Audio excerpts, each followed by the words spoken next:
नमस्कार दोस्तों, स्वागत है आपका मेरे चैनल कॉमिक्स लाइफ में।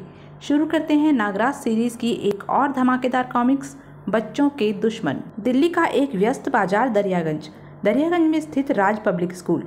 छुट्टी की घंटी अभी बजी ही थी कि कक्षाओं से निकलकर बच्चे टिड्डी दल की तरह स्कूल के कंपाउंड से गुजरकर मुख्य गेट की ओर लपके। और ठीक उसी समय स्कूल के बाहर सड़क पर से गुजरता सामान से लदा एक टेम्पू इतनी तेजी के साथ लहराकर मुड़ा कि सामान से भरा एक बंडल ठीक स्कूल के मेन गेट के पास आ गिरा। झटके के साथ जमीन पर गिरने के कारण बंडल जगह जगह से फट गया और चॉकलेट के कई पैकेट इधर उधर छितरा गए। बच्चे खुशी से उछल पड़े और बोले, अरे वाह, मुफ्त की चॉकलेट। देखते ही देखते बच्चों के झुंड उस बंडल पर टूट पड़े और बोले, चॉकलेट की बरसात हुई है, आहा, लूटो लूटो। और पलक झपकते ही बंडल खाली हो चुका था। सभी बच्चे बोले, वाह, मजा आ गया, आहा, मुफ्त की चॉकलेट, क्या स्वादिष्ट है।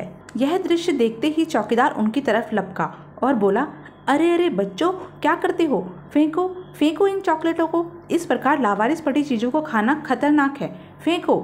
ठीक उसी क्षण वह बच्चा त्योरा कर जमीन पर गिर पड़ा।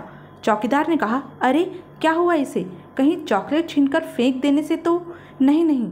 बच्चे की हालत देखते ही वह बुरी तरह से उछल पड़ा। आंखें फटी की फटी रह गई उसकी और बोला, हे भगवान, इसके मुंह से तो झाग निकल रही है। चॉकलेट में जहर था। और निगाहें घुमाते ही जैसे उसे सांप सूंघ गया। कुछ पलों तक सन्नाटे किसी अवस्था में खड़ा रह गया वह, किंतु फिर अगले ही पल उसके कंठ से एक जबरदस्त चीख उबल पड़ी, खून खून, जहर, चॉकलेट में जहर है। फिर पागलों के समान वह उन बच्चों की तरफ लपका जो चॉकलेट या तो खाने जा रहे थे या खाना शुरू कर चुके थे और बोला, नहीं बच्चों, चॉकलेट मत खाना, इसमें जहर है, फेंक दो चॉकलेट, मैं कहता हूँ फेंक दो। आनन फानन में ही आसपास से गुजरते बहुत से लोग वहाँ एकत्रित हो गए और बच्चों के हाथों से चॉकलेट छीन कर फेंकने लगे और बोले, फेंको इसे, इसमें जहर है। जबकि उधर चौकीदार स्कूल के प्रिंसिपल के कक्ष में पहुंचा और बोला, गजब हो गया सर, जल्दी चलिए, स्कूल के बहुत से बच्चों ने जहर भरी चॉकलेट खा ली है। प्रिंसिपल ने कहा, क्या? Oh my God. दरियागंज स्थित पुलिस स्टेशन को सूचित किया गया।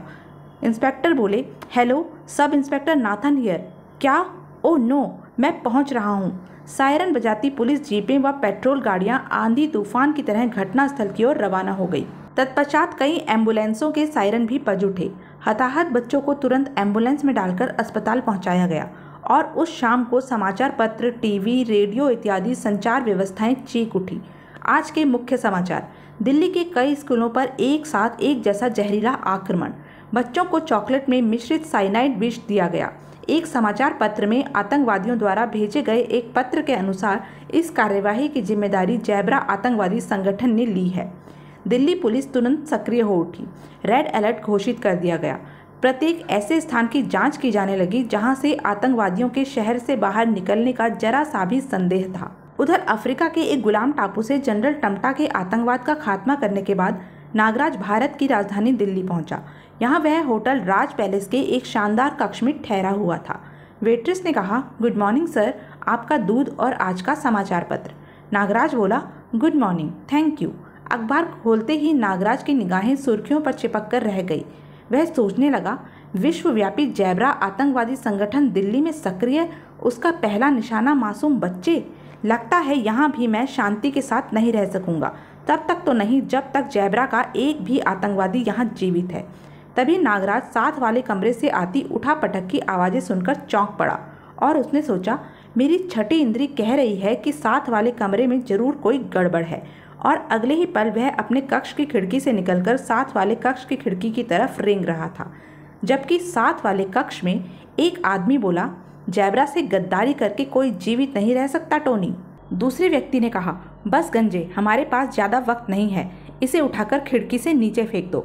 गंजा टोनी को उठाने के लिए आगे बढ़ा और बोला, चलो टोनी, तुम्हें तुम्हारे बीवी बच्चों के पास पहुंचा दे। टोनी बोला, नहीं, छोड़ दो मुझे, बचाओ बचाओ। और अगले ही पल गंजे ने उसे 15वीं मंजिल से नीचे उछाल दिया। किंतु नागराज ऐसे हादसे से निपटने के लिए बिल्कुल तैयार था। उसने अपनी नाग रस्सी छोड़ दी।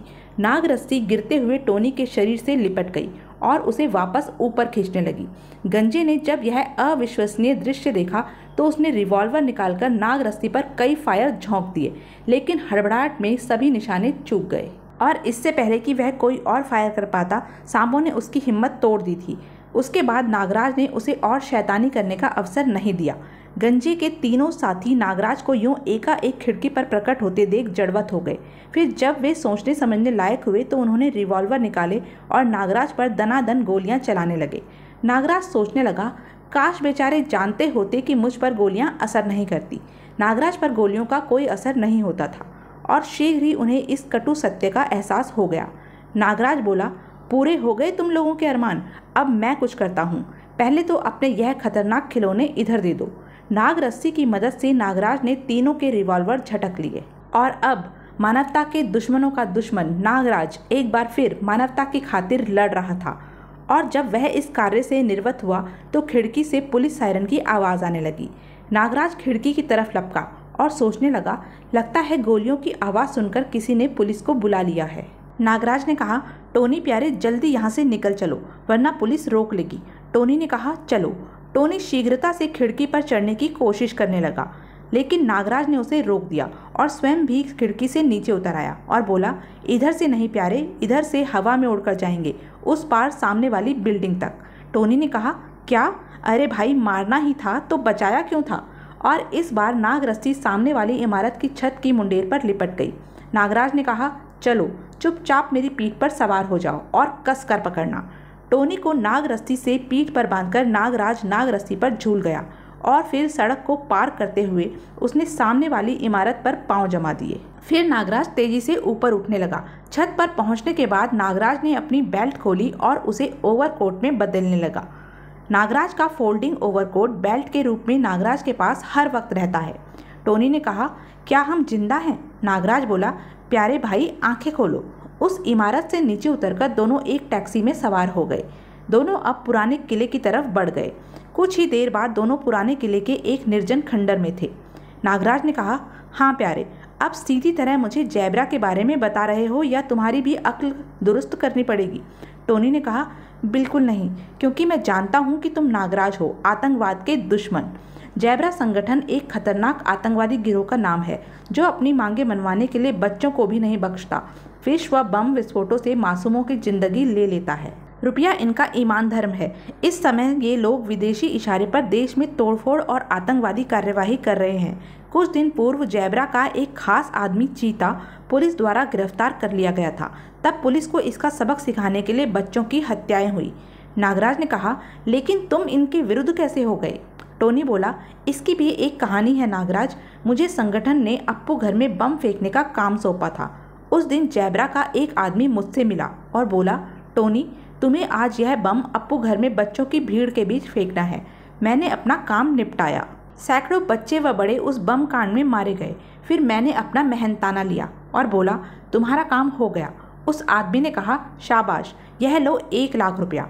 और फिर जब मैं घर पहुंचा तो घर के आगे लगी भीड़ को देख मेरा माथा ठनका। मुझे पता चला कि मेरी पत्नी के साथ ही मेरी मासूम 3 वर्षीय पिंकी और राहुल भी उस बम विस्फोट में मुझसे हमेशा के लिए छिन गए। मैं सोचने लगा, मेरे बच्चों, उफ, हे भगवान, यह क्या हो गया? मैंने अपने ही हाथों अपना हरा भरा घर संसार उजाड़ दिया। उस दिन के बाद मुझे अपने साये से भी नफरत हो गई।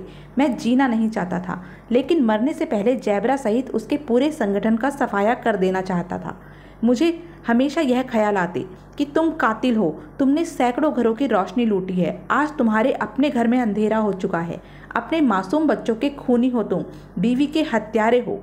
मैंने कसम खाई, मैं यह घिनौना काम छोड़ दूंगा और जैबरा से अपने बीवी बच्चों की मौत का बदला लूंगा। तब मैंने 2 अन्य सदस्यों से जैबरा के बारे में जानकारी हासिल करनी चाहिए। एक सदस्य ने कहा, जो तुम जानना चाहते हो उसका परिणाम जानते हो? मैंने कहा, हाँ, मौत, लेकिन मेरी नहीं, उस शैतान जैबरा की। टोनी बोला, और तभी से संगठन को मेरी तलाश है। नागराज ने कहा, इसका मतलब जैबरा तक पहुँचने का रास्ता तुम नहीं जानते? टोनी ने कहा, जैबरा तक हमें केवल चीता ही पहुँचा सकता है। नागराज ने कहा, चीता? टोनी बोला, हाँ, चीता। जैबरा का दाहिना हाथ है वह। दिल्ली की सर्वाधिक सुरक्षित तिहाड़ जेल में कैद है वह। नागराज बोला, टोनी, भारत मेरी मातृभूमि है और मैं अपने देशवासियों को जैबरा के आतंक से मुक्ति दिलाने के बाद ही दिल्ली से जाऊंगा।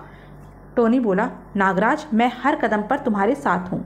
नागराज ने कहा, तो फिर आओ मेरे साथ। फिर वे एक टैक्सी में सवार तिहाड़ जेल की तरफ बढ़ रहे थे। नागराज ने कहा, इस जेल की सुरक्षा व्यवस्था के बारे में तुम कुछ जानते हो? टोनी बोला, हाँ थोड़ा बहुत, जो अपने दूसरे साथियों से सुना है। जेल से कुछ ही दूर उन्होंने टैक्सी छोड़ दी।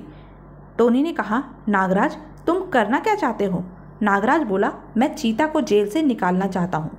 नागराज की बात सुनकर टोनी आश्चर्य से उछल पड़ा और बोला, क्या क्या कह रहे हो नागराज? यह असंभव है। नागराज ने कहा, क्यों?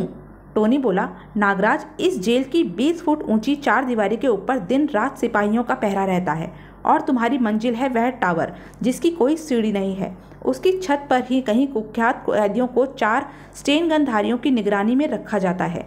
चारों 1 महीने तक ऊपर रहते हैं। 1 महीने के बाद क्रेन की सहायता से दूसरे 4 सिपाहियों को ऊपर भेजकर उन्हें नीचे लाया जाता है। सिपाहियों व कैदियों का खाना भी रोज ऊपर रस्सियों द्वारा भेजा जाता है। नागराज ने कहा, अगर हम टावर की छत पर हेलीकॉप्टर द्वारा पहुंच जाएं तो? टोनी बोला, टावर के ऊपर अनाधिकृत उड़ान भरते किसी भी हेलीकॉप्टर या विमान को ये मशीन गन द्वारा गिरा सकते हैं। नागराज ने कहा, ओह, इसका मतलब टावर के ऊपर मशीन गन भी है? टोनी ने कहा, हाँ। दोनों फिर एक टैक्सी में सवार हो गए। नागराज ने कहा, बहुत सुरक्षित जेल है। टोनी बोला, हाँ, तो तुमने चीता को छुड़ाने का विचार त्याग दिया? जवाब में नागराज मुस्कुराया और बोला, मैं आज रात ही चीता को जेल से निकाल लाऊंगा। टोनी ने कहा, क्या? रात के 1 बजे नागराज का हेलीकॉप्टर तिहाड़ जेल के आसपास दिल्ली के ऊपर मंडरा रहा था। नागराज ने कहा, तुम हेलीकॉप्टर में ही मेरा इंतज़ार करना। टोनी ने कहा, ठीक है। कुछ ही देर बाद हेलीकॉप्टर जेल से थोड़ी दूर मैदान में उतरा। टोनी बोला, wish you best of luck Nagraj, और नागराज चल पड़ा एक और खतरनाक मिशन पर। तो यह थी अब तक की कहानी। आगे की कहानी जानने के लिए बने रहें मेरे साथ, और हाँ, मेरे चैनल को लाइक, शेयर और सब्सक्राइब करना ना भूलें। धन्यवाद।